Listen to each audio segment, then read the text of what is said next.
Alam mo, nakakatawa ang buhay. Habang bata ka, akala mo malinaw lahat. Kung anong gusto mo, kung sino ka, kung saan ka pupunta. Pero pag tumanda ka na, doon mo marirealize na karamihan pala, hinuhulaan mo lang.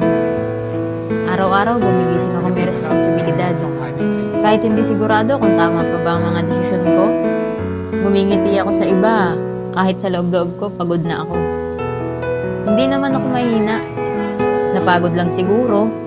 At kung minsan parang bawal mapagod.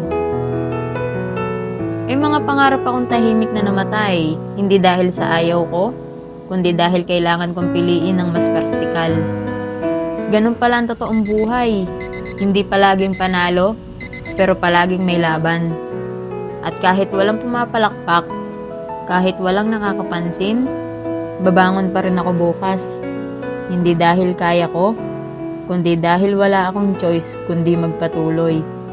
Hindi naman ako natalo. Nabuhay lang ako sa totoong mundo.